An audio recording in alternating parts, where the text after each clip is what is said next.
art faculty here. I'm also in film, media, and digital studies, so I'm cross-listed and I teach classes in both departments. I've been here since 2016, and it's been really wonderful to be here. I came from Florida State University, which of course is like 50,000 students. So I just love how intimate Davidson is, and I get to teach everything from, like right now I'm teaching the senior capstone, I'm teaching intro to digital art, as well as advanced digital art.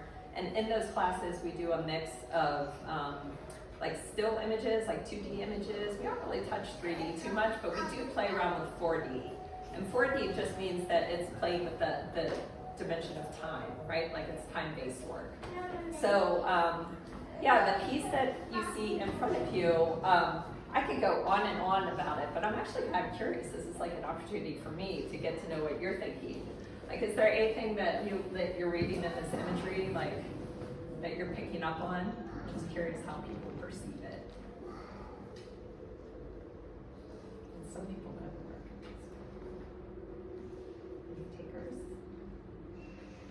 Yeah, go ahead. I really like how the color kind of changes as it goes on. Like the color over here is more in the background, and then over there is more in the objects. So it's like night and day. Night and day, awesome. Yeah, perfect. Anyone else? That's great.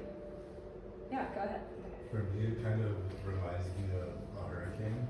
A hurricane? Yeah, Oh, it's nice. after like a hurricane. Oh, 100%, because like all the debris, it's broken apart and it's floating. Yes, absolutely. That's a reference. Yeah, go ahead.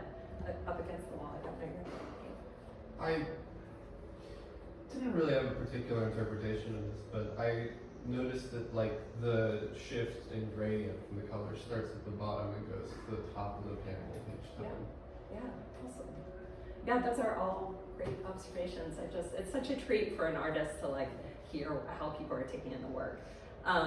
This piece was inspired by, I had a three-country Fulbright. It was the first year of the award. It was called the Global Flex Award. And it enabled faculty to make connections across countries. So I proposed to research the trade of potassium nitrate from Germany to Chile, and then also looking at Hong Kong's influence on global trade. So I lived overseas in many different countries. My first was my junior year abroad in Rome, Italy, and then during 9/11 I was in Bahrain, which is off the coast of Saudi Arabia. So it was a really interesting time to be there. But at that time, there was a lot of global trade was changing so significantly with these like free trade zones, and I'm always curious about how that influences like infrastructure and also the climate, like plants. So during the three-country Fulbright, my daughter was 5 years old, and she was just getting her head around time zones, and she knew that her Mimi and Pop, my parents, were in Pennsylvania, and they weren't in the same time. Like when she called them, it was like morning there, but in Germany, it was the evening. And so she was really trying to get her head around that. And she said to me when she was fighting sleep, as she always did, she said, if I circled around the sun, if I went at the same pace as the sun around the world, could I just not sleep, never sleep? And I was like, wow, that's like a really powerful idea. So I kind of created this piece that was like imagining her flying through space around the world and like visiting each of these different locations, each time zone. So there's 24 divisions for 24 time zones, and they're organized as you would going around the globe. And then I imagine the sun sort of going around the globe. So that's why it shifts to these like darker sections. And then within each little sliver is an extinct plant from that time zone, as well as sustainable architecture from that time zone. And all of the architecture is by women. So it was kind of thinking about those those extinct plants, and really thinking about how to like right the ship, like just our sort of desperate attempts to like make things better.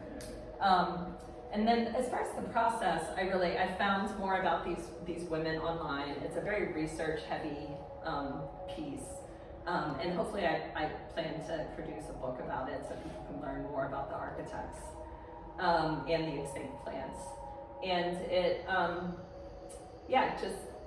just came into this thing. So I would research it online, bring it into Illustrator, further manipulate the images, and then take the parts of those images and put them through the Unity game engine, and that's where they're like randomized and rotating in space. So I was interested in like the idea of the sun and chasing the sun, but also our relationship to technology. So the sun was kind of a stand-in for me for screens and just how that warps our understanding of the world. And so all of those ideas are in this piece sort of jumbled up. And I love that you picked up on the hurricane thing. There's a movie called Zabriskie Point where they sort of explode this house at the end, and it's all this like debris sort of flying around. And that was definitely inspiration for the way that the objects behave. So, any questions? Yeah, go ahead, Mary. Why, what was the reasoning behind the sound that you're utilizing in comparison to like any other type of sound, like a cityscape, or Yeah.